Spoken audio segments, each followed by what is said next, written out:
Research shows that 1 in 3 people born in the UK this year will develop dementia in their lifetime. There are 944,000 people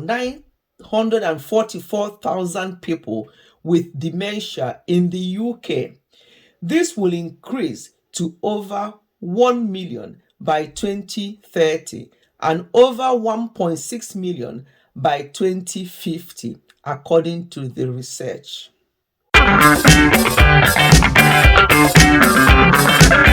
Hello everyone, welcome back to Ifechi Health and Wellness.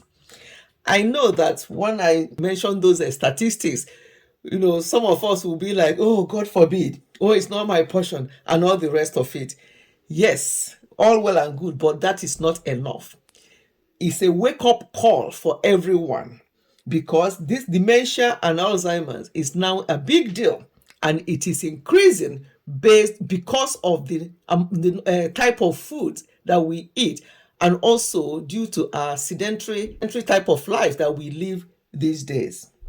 What actually is dementia and what actually is Alzheimer's?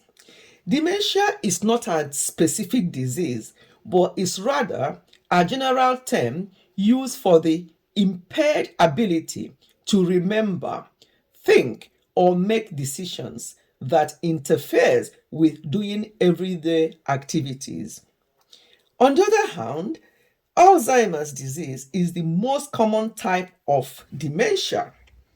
It is the most common type of dementia, that's Alzheimer's, and it is a brain disorder that slowly destroys memory and thinking skills and eventually the ability to carry out the simplest tasks. In most people with Alzheimer's, that is those with late onset type, symptoms first appear in their mid-60s. So that means that it can actually start at a younger age. Though dementia mostly affects older adults, it is not part of normal aging. Let me say that again.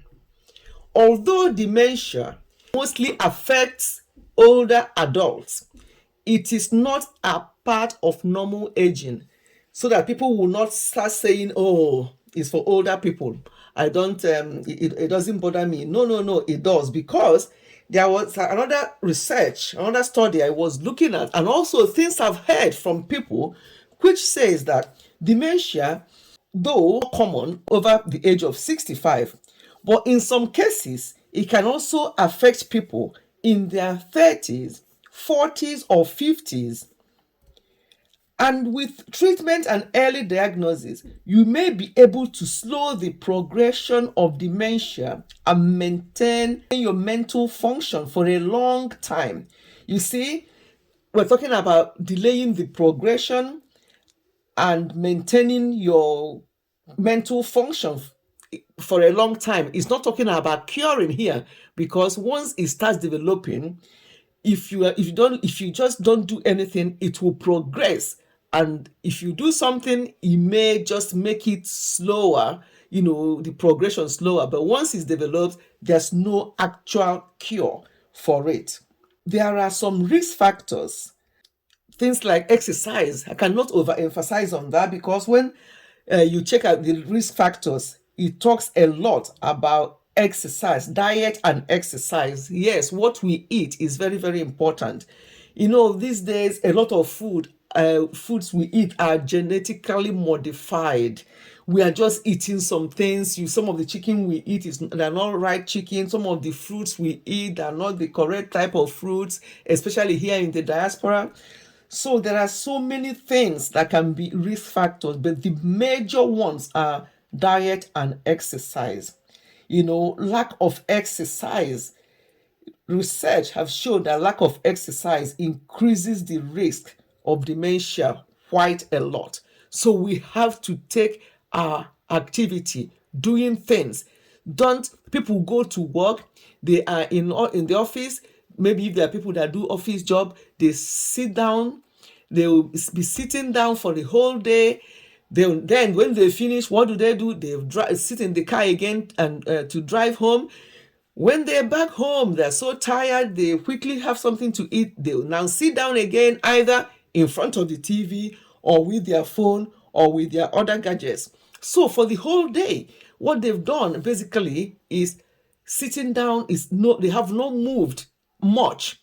So the amount of sedentary life that we all are living at the moment is not helping at all with this condition, which alarmingly is increasing and is so concerning that it's now affecting people much younger.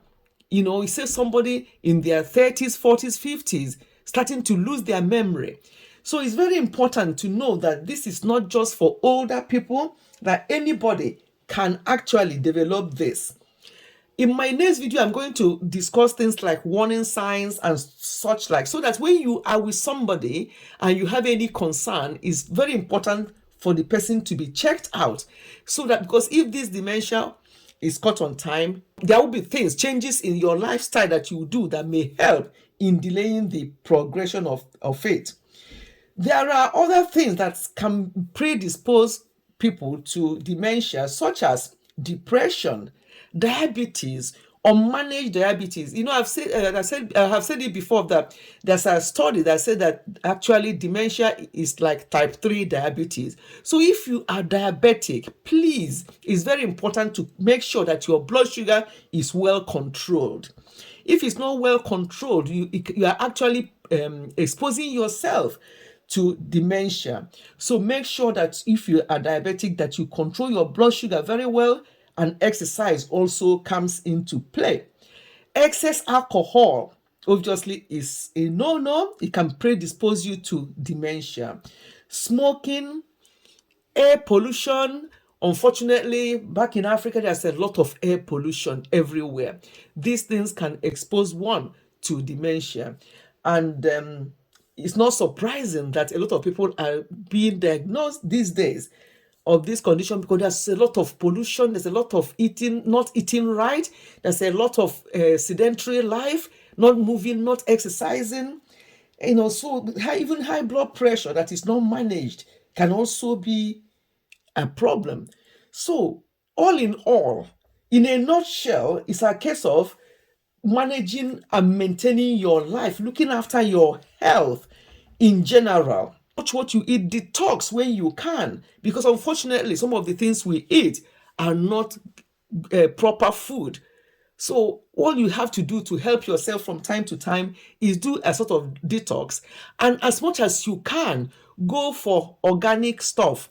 I know that here in the diaspora sometimes the organic stuff, you don't know how organic they are. But we try as much as possible when we go to the shop to look for the organic version of things to buy. All we have to do is help ourselves. But saying that it's not my portion, I'm not going to, it's not for me, it's not for my family, all the rest of it. Fine, it's good to do positive affirmations, but at the same time, do what you've got to do to help yourselves.